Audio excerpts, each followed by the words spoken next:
Good evening, dear listener. Tonight, we will journey far beyond onto the noise of the modern world, far beyond glowing screens and crowded streets. Together, we will travel back to a quieter age, to a place hidden between mountains and olive groves, where time moved gently and candlelight danced across ancient stone walls. Take a slow breath. Allow your shoulders to soften. There is nowhere you need to be, nothing you need to solve. Tonight, your only task is to listen and rest. Our story begins on a cool autumn evening many centuries ago. At the end of a winding road stood a library unlike any other. People called it the Library of Endless Light. They said its shelves held the wisdom of distant kingdoms. Its scrolls carried forgotten songs, maps of vanished cities, and stories whispered from one generation to the next. And every evening, as darkness settled across the hills, one man walked its quiet halls carrying a single candle flame. His name was Elias. He was the candle keeper, an elderly candle keeper in simple linen robes, walking along an ancient stone path at sunset, cedar trees and wild lavender surrounding him. Distant grand library with marble columns glowing softly, cinematic realism, cozy historical atmosphere, intricate details, 16 to 9. The great wooden doors welcomed him with familiar creaks. Inside, the library rested in silence. Thousands upon thousands of scrolls slept upon wooden shelves. Clay tablets rested beneath linen coverings. Ancient books waited patiently in carefully carved cabinets. Moonlight filtered through high windows. Dust drifted lazily through silver beams of light. Elias lit the first candle, then the second, then the third, one by one, never rushing.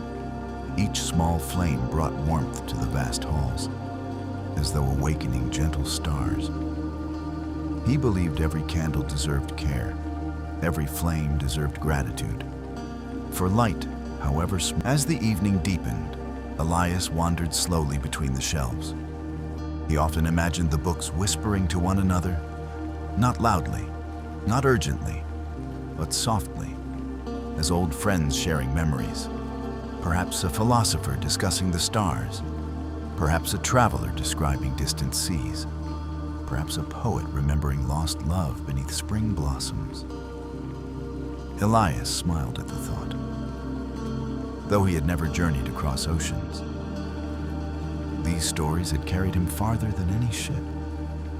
Within these walls, he had visited deserts and forests, palaces and villages, snow-covered mountains and bustling marketplaces, without ever leaving the library. Knowledge, he believed, was its own kind of journey, one taken quietly, one thoughtful page at a time. As the night grew deeper, Elias rose from the marble bench. He looked upward. Stars shimmered above the open courtyard.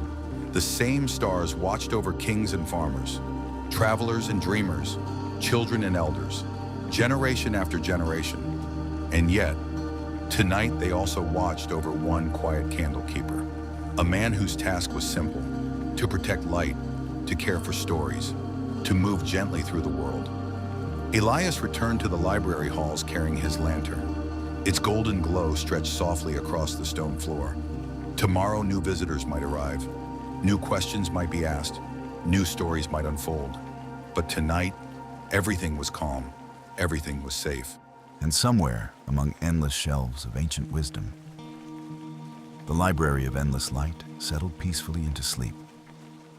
And perhaps, dear listener, you may allow yourself to do the same. Take one final slow breath. Feel the comfort of candlelight, the quiet strength of old stone, the gentle promise that tomorrow can wait. For now, rest and drift softly towards sleep. Long before the first light of morning touched the distant hills, Elias was already awake. The ancient library rested in deep silence. Outside, the world still belonged to the night. The stars lingered overhead, A cool breeze drifted through the stone corridors. Somewhere beyond the city walls, a rooster called softly into the darkness. Elias wrapped his simple wool cloak around his shoulders. His movements were careful and unhurried. After so many years, he had learned that there was no wisdom in rushing. The world would awaken in its own time. The sun would rise exactly when it was meant to. And until then, the quiet hours belonged to reflection. Carrying his brass lantern, he walked through the sleeping halls of the Library of Endless Light. The familiar glow painted long shadows across ancient stone floors. Thousands of scrolls rested peacefully upon their shelves.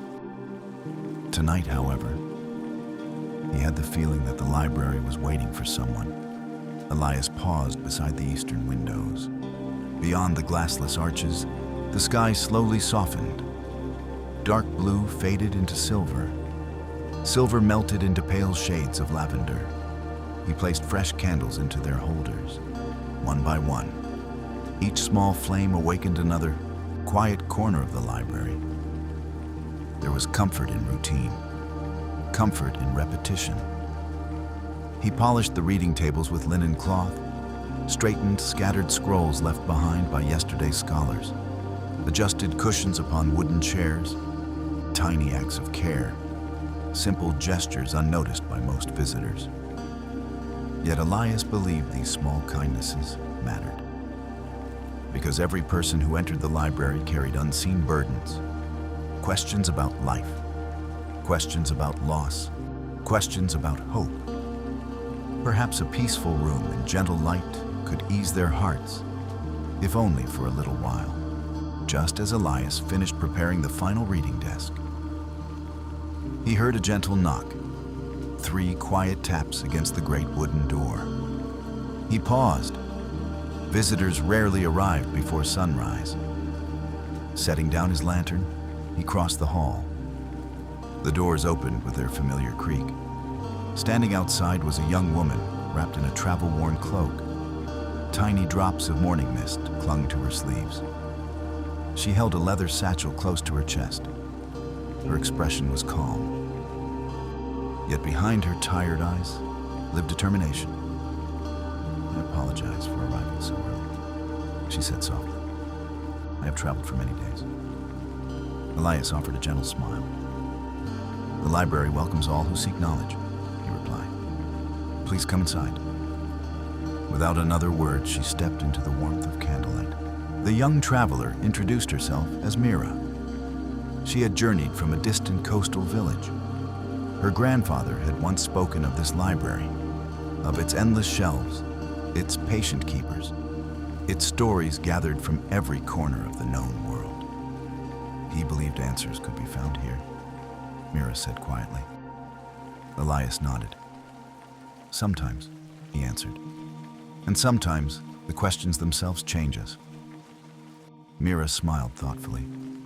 Together, they walked among towering shelves. She gazed upward in wonder. The library seemed endless. Ancient scrolls rested beside handwritten manuscripts. Maps shared space with poetry. Treatises on medicine stood near collections of myths. Each shelf held centuries of human curiosity. Elias noticed Mira's expression soften, the weariness of travel slowly giving way to quiet amazement. As dawn approached, Elias prepared tea. Simple herbs gathered from nearby hills, mint, chamomile, a touch of honey. Steam curled upward from 2 clay cups. The scent drifted softly through the reading chamber. Mira wrapped her hands around the warmth. For several moments, neither of them spoke. Silence settled comfortably between them, not awkward, not empty, simply peaceful. Outside, sunlight slowly touched the mountain peaks. Inside, candlelight still danced gently upon ancient walls. Elias understood something many people forgot. Not every meaningful moment required words. Sometimes companionship was enough. Sometimes shared quiet carried its own wisdom. Mira eventually asked a question. "Of all the shelves in this library," she said, "which one do you visit most often?" Elias considered carefully. Then he lifted his lantern. He guided her toward a quiet corner few visitors noticed. There, hidden behind stone columns, stood a modest wooden shelf. Unlike the grand collections nearby, these scrolls appeared ordinary, simple, unremarkable. "What are these?" Mira whispered. "Letters," Elias replied. "Letters written by ordinary people? Messages from fathers to daughters, mothers to sons, friends separated by distance. Words of apology, words of gratitude, words of love." Mira gently touched one weathered scroll. Elias smiled. "History remembers kings," he said softly. "But libraries remember everyone." Morning had finally arrived. Golden sunlight stretched across the stone floors.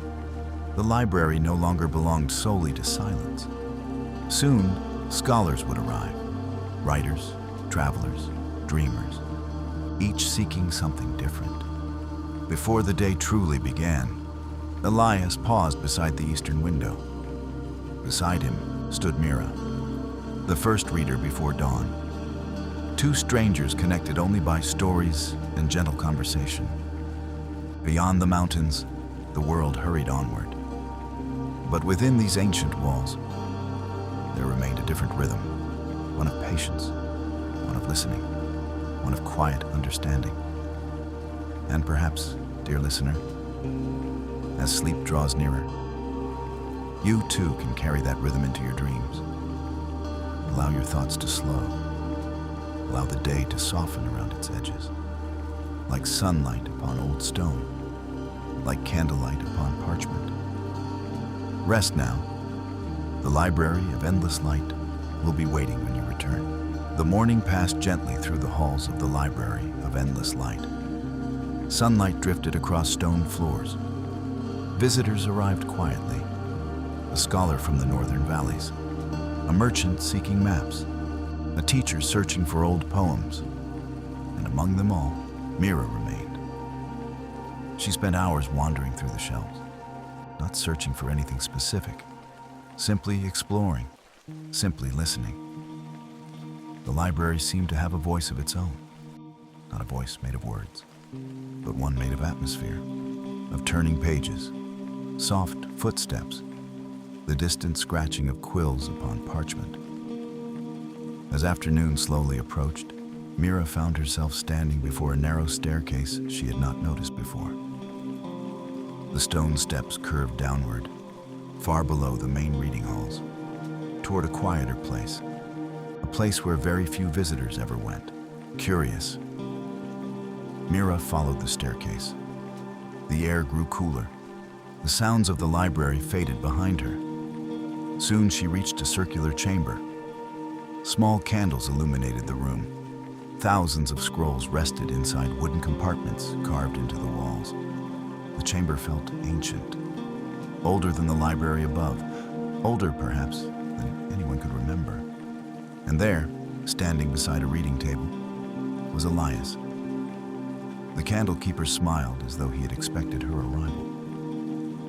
"Welcome," he said softly. "You found the lower archive." Mira looked around in wonder. "I didn't know this existed."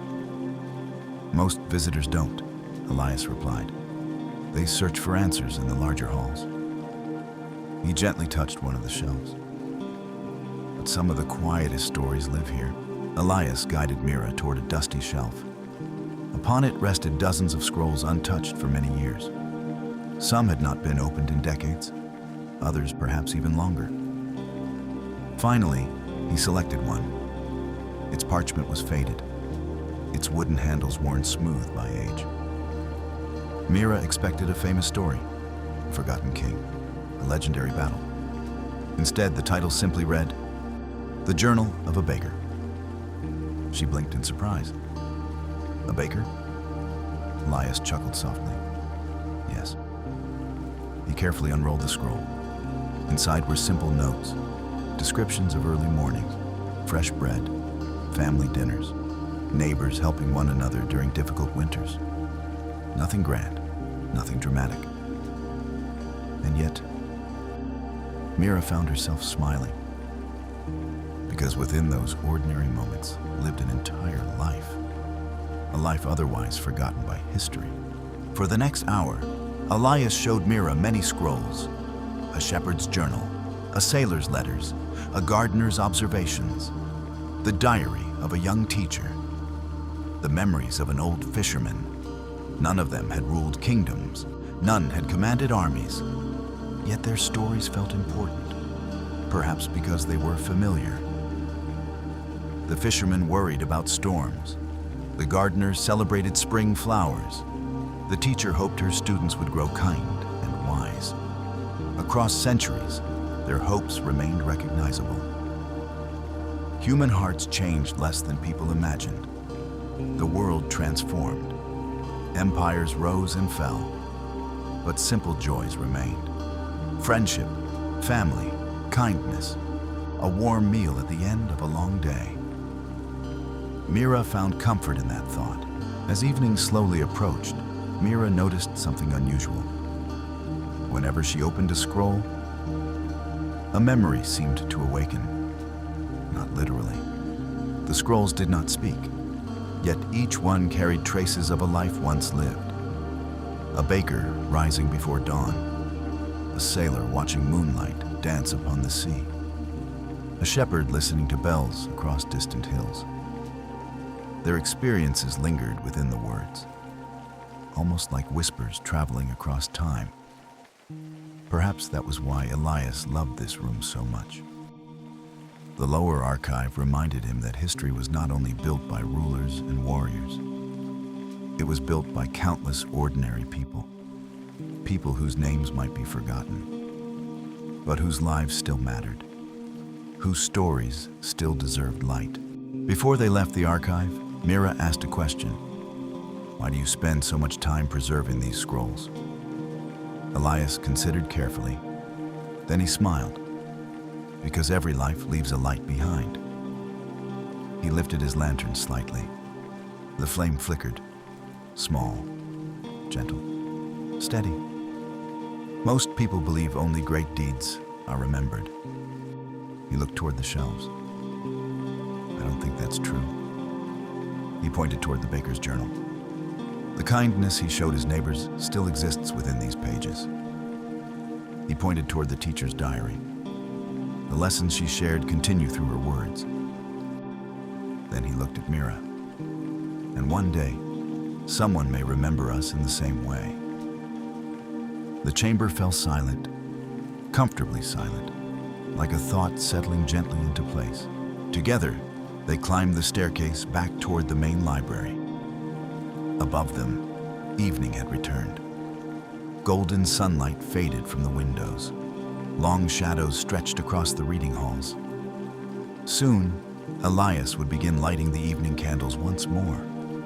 The familiar ritual, the familiar glow, the familiar peace. Mira paused at the top of the stairs and looked back one final time. The lower archive rested quietly below. A hidden world filled with forgotten voices, not lost, not gone, simply waiting for someone to listen. And perhaps, dear listener, as your own day comes to an end, you may remember that even the smallest moments matter. A kind word, a shared smile, a quiet evening, like the whispering scrolls beneath a library. These simple moments become memories, and memories become stories, and stories continue long after the day is done. So let your thoughts drift gently now, like candlelight moving across ancient stone, like whispers carried softly through time, and allow yourself to rest. The next morning arrived quietly. A pale golden light spread across the hills surrounding the library of endless light. Morning dew rested upon olive leaves. Birds greeted the sunrise from ancient rooftops. Inside the library, Elias moved calmly through the halls. He lit a few candles in shaded corners where sunlight had not yet reached. The scent of parchment and cedar wood filled the air. Today felt different. not unusual, simply busy. A caravan had arrived in the city during the night, and with it came travelers from distant lands. Before long, the library doors opened. One by one, visitors entered. Some wore desert robes the color of sand, others carried heavy wool cloaks from colder northern regions. A few spoke languages Mira had never heard before. Yet despite their differences, they all shared one purpose. They had come seeking knowledge, and the library welcomed them all. One scholar immediately caught Mira's attention. He was an elderly cartographer, a maker of maps. His hands were stained with ink. Tiny lines and symbols decorated the edges of his notebooks. He spent the morning studying enormous maps spread across a wooden table. Maps showing mountains, rivers, forests, trade routes stretching across continents. Mira watched quietly. The cartographer smiled. "You see lines," he said, "but I see stories." He pointed toward a winding road. Someone walked there. He pointed toward a harbor. Someone sailed from there, then toward a distant mountain range. Someone dreamed of crossing those peaks. Mira looked again, and suddenly the map felt alive. Not a collection of places, but a collection of journeys. Near midday, another visitor settled beside a sunlit window. He had traveled from a distant desert kingdom. His robes flowed like soft sand. His voice was calm and thoughtful. For hours, he copied passages from ancient manuscripts, carefully, patiently, never rushing. Mira eventually asked why. The scholar smiled. "Knowledge is like water in the desert," he replied. "It must be carried carefully." He explained that every copied page would travel back across hundreds of miles, through villages, through marketplaces, through schools and homes, where new readers would discover old ideas. The thought filled Mira with wonder. A single book could travel farther than many people ever would, and its words could continue long after the traveler was gone. As the afternoon continued, the library became filled with quiet conversation. Different languages drifted gently through the halls. Some sounded musical, others sounded rhythmic, some soft, others strong. Mira listened carefully. Though she could not understand every word, she noticed something remarkable. The emotions remained familiar. Curiosity, excitement, respect, wonder. Across different lands and cultures, people asked similar questions. How does the world work? Where did we come from? What makes a good life? Why do stars move across the sky? The questions had traveled farther than any empire. And here, beneath one roof, those questions brought strangers together. Late in the afternoon, Mira met a traveler unlike any she had seen before. He carried no maps, no scrolls, no books, only a small leather journal. Inside were stories. Stories gathered from villages, farms, ports, and mountain towns. The traveler called himself a collector of stories. Wherever he went, he listened. A fisherman describing a storm, a shepherd sharing an old legend, a baker remembering childhood. The collector wrote them all down. "People think treasure is made of gold," he said, "but stories are worth far more." Mira smiled. The words reminded her of the hidden archive below the library. The archive filled with ordinary lives, ordinary voices, extraordinary memories. As sunset approached, visitors slowly gathered within the central hall. Not for debate, not for lectures, simply to share ideas. The cartographer described distant coastlines. The desert scholar spoke about ancient observatories. The story collector shared a legend from a mountain village. Others listened, sometimes asking questions, sometimes simply enjoying the company. No one raised their voice, no one rushed. The gathering felt less like a meeting and more like friends sitting beside a fire after a long journey. Elias watched quietly from the edge of the room, his lantern resting beside him. The sight filled him with quiet happiness, for this was what the library existed to do. Not merely store knowledge, but bring people together. Night returned slowly to the Library of Endless Light. One by one, visitors departed. Candles flickered gently in the growing darkness. The great halls became quiet once more. Mira stood beside a window overlooking the city. Far below, lanterns glowed along winding streets. She thought about everything she had seen: maps, stories, languages, travelers from distant lands, different lives connected by shared curiosity. The world was vast, much larger than she had once imagined. Yet somehow, it also felt smaller. Because beneath every language, every tradition, every journey, people remained people, dreaming, learning, searching, hoping, and perhaps, dear listener, as you settle deeper into rest, you may remember that you are part of that same long story, a story carried across generations, across oceans, across centuries, a story made not only of kings and kingdoms, but of ordinary people sharing knowledge beneath warm candlelight. The stars shine above us all, the same stars that watched over the travelers, the scholars, and the candlekeeper. So let your thoughts drift gently now, like lantern light across distant roads, like pages turning in a quiet library, and allow sleep to find you. The following morning arrived wrapped in a gentle mist. The city beyond the library was still quiet. Market stalls remained closed. The streets rested peacefully beneath the pale light of dawn. Inside the Library of Endless Light, Elias followed his usual routine. He lit candles in shaded corridors, opened tall wooden shutters, and greeted the day with calm appreciation. Yet this morning, he carried a small woven basket. Inside were gardening tools, a pair of leather gloves, and several packets of seeds. Mira noticed immediately. "You are leaving the library?" she asked. Elias smiled. "Only for a little while." He lifted the basket. "The garden is waiting."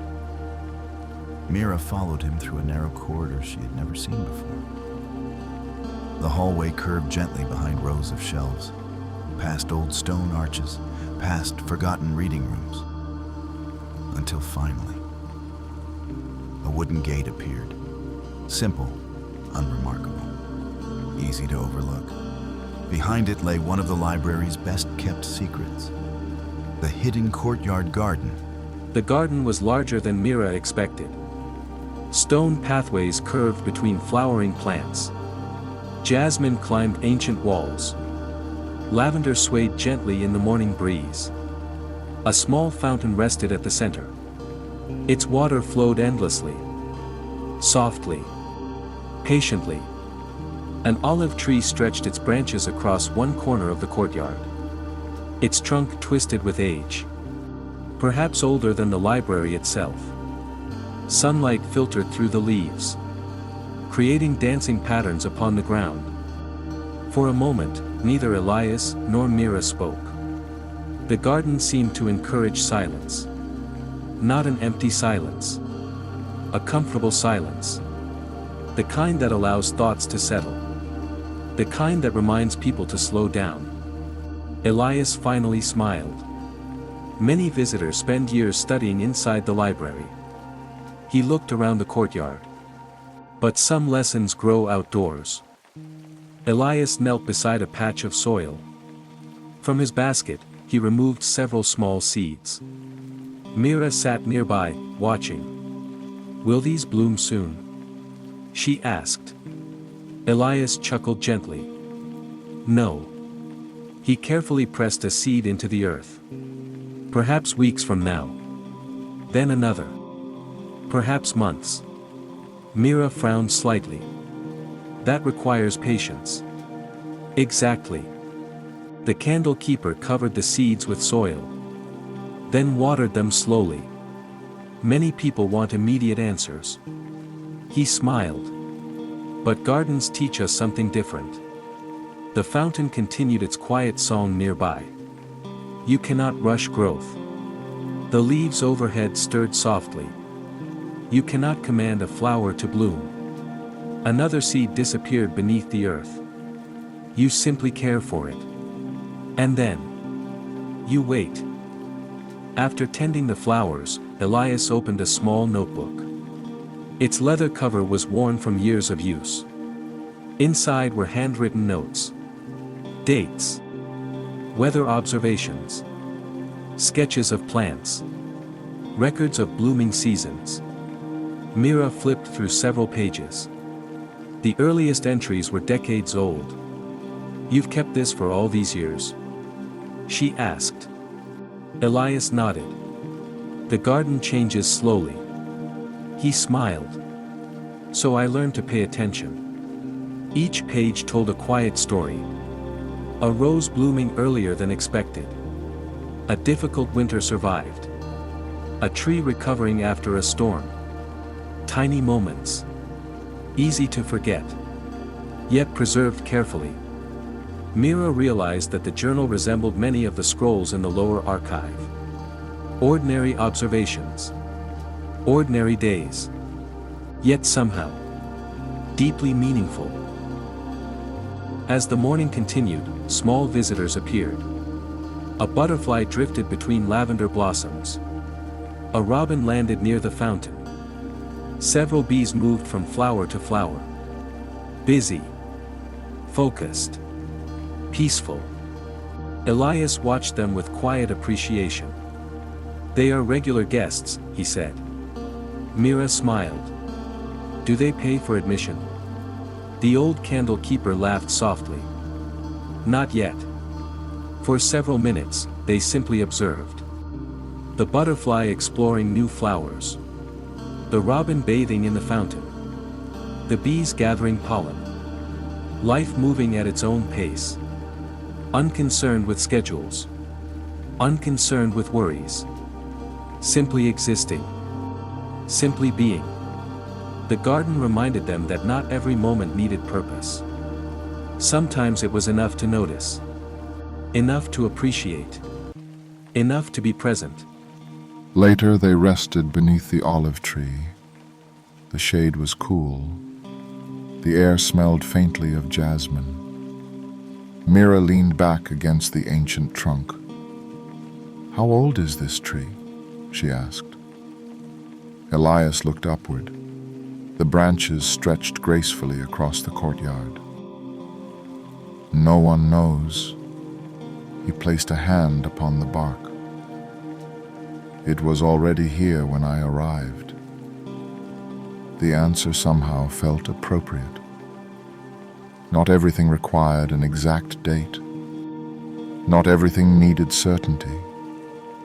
Some things simply endured. Year after year, season after season. The olive tree had watched countless visitors come and go. Students, travelers, scholars, dreamers. Generations passing beneath its branches.